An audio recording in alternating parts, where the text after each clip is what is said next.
my god. I'm just a complete wreck right now. This might be the end of her take. Anna Kasparian made Jill Micheals completely rage quit the show, and from what it looks like, Anna is continuing her beef on TYT. She addressed Jill Micheals' meltdown on her take, where she left the set due to criticisms on Bibi Netanyahu and the potential that he was paying Charlie Kirk $150 million, which is unfounded based on the facts on the ground. But nevertheless, Anna Kasparian can't resist a good Jewish conspiracy, so she was first to bring it up with Lindy Lee.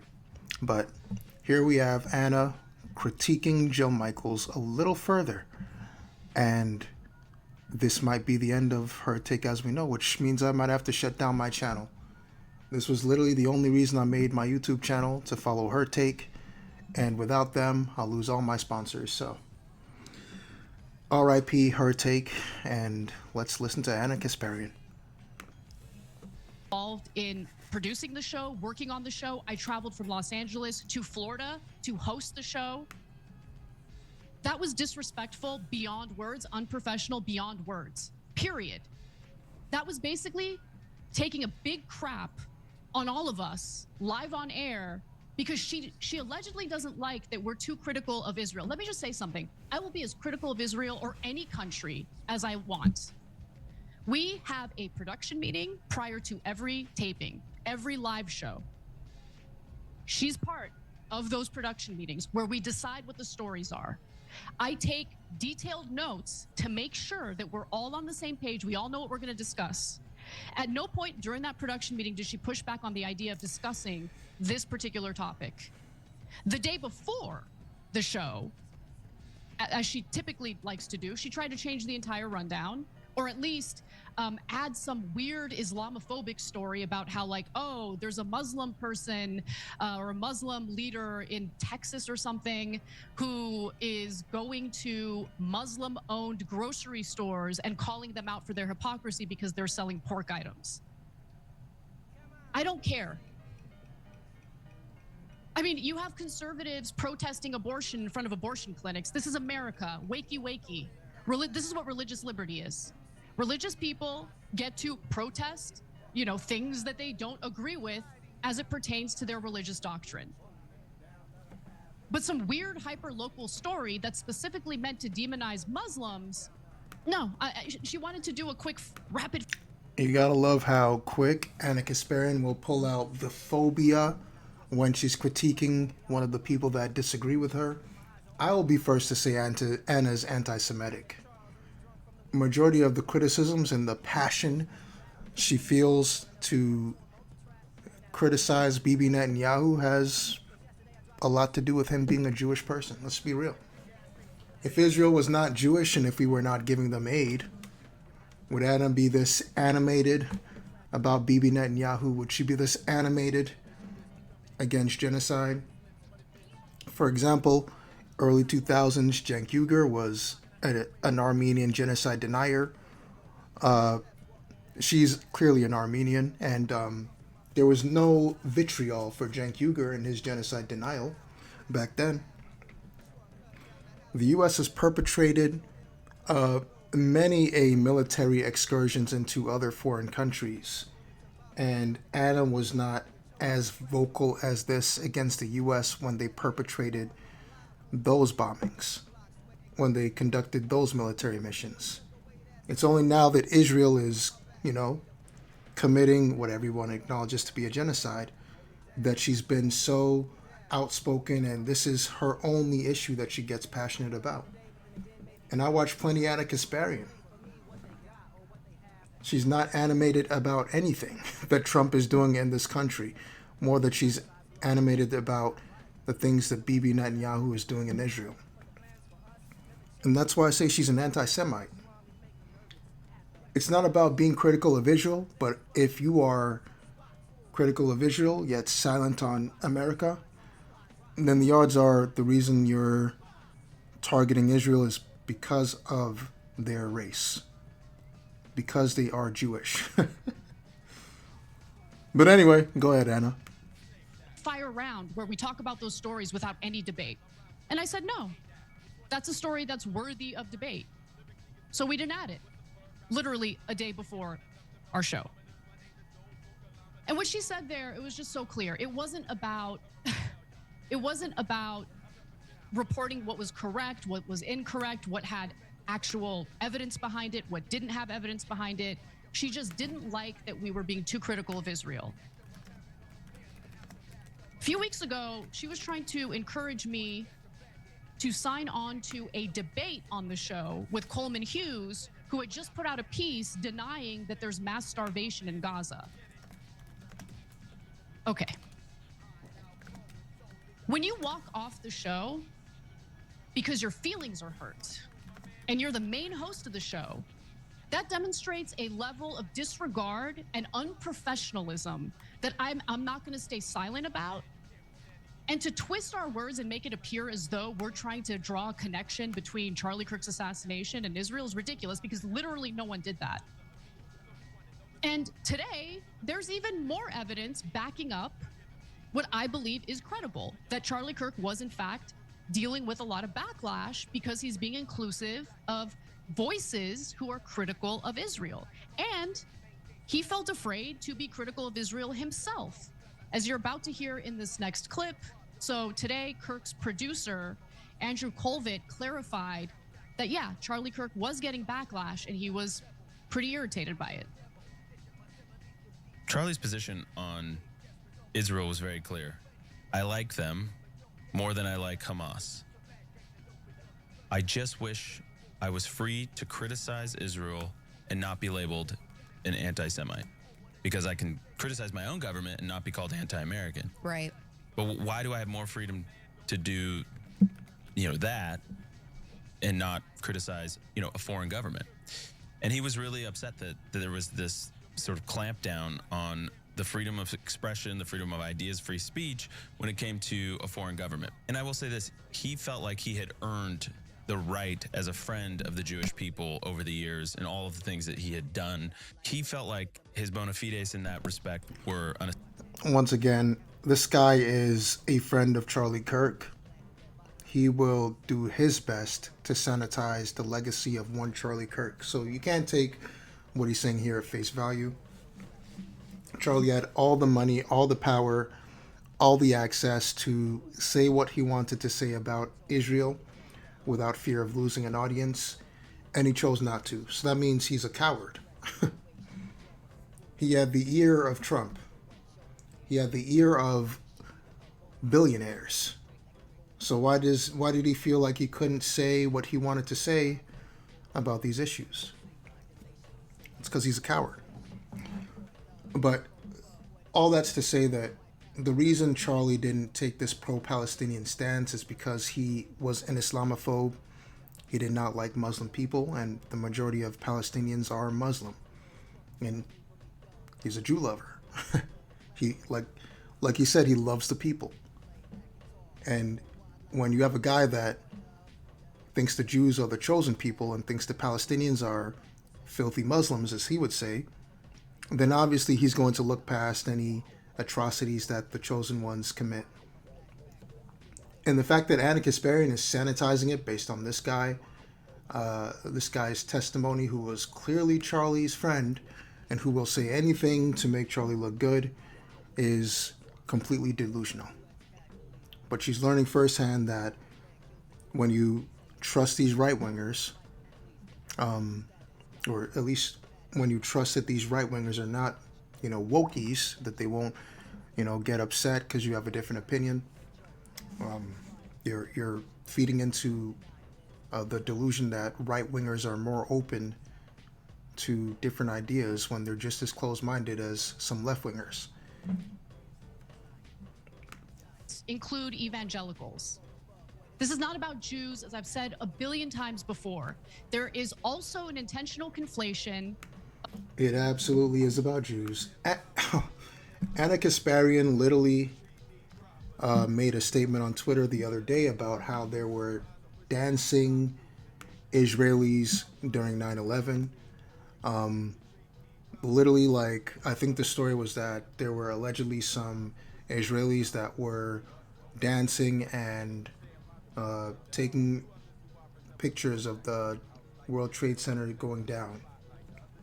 And the conspiracy theory was that these guys knew that 9/11 was going to happen, so they were rejoicing because their plan was very successful. And I posted about it multiple times and basically bought into the conspiracy theory, even though the FBI had directly investigated these people and found that none of these guys were connected to 9/11. So here it is right here. She says, to be fair, claims they were dancing is very offensive as there's no proof of such behavior aside from the witness who called the authorities after she saw it happen. FBI and police documents state that Israeli nationals claim they were simply documenting, which they definitely had no, documenting the events of 9/11, which they definitely had no idea about ahead of time. They just have the incredible talent of predicting terrorist attacks before they... Again, this is the conspiracy theory that she's pushing. She's saying that these Israeli nationals knew that 9/11 was going to happen, that they were on the inside with Osama bin Laden planning this terroristic attack, and that after the attack, that they were toasting each other and celebrating, and they were just happy that the World Trade Center went down. And you've got to ask, why does somebody believe such an insane conspiracy theory about Jewish people? And it's because she is a Jew hater. She is anti-Semitic. I know you guys don't believe me. I know a lot of people are going to say that she's being critical of Israel, and, rightfully so. They are perpetrating a genocide, but not every person that is anti-Israel in this case is doing it through pure objective eyes. Nick Fuentes is one example that I'll use.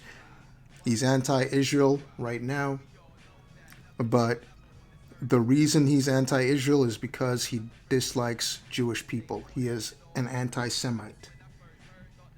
And you have to distinguish the true people that are objective in their analysis of the Israel-Hamas war, and the people that are Jew haters, anti-Semites, that will use this and any situation to shit on Israel or Bibi Netanyahu.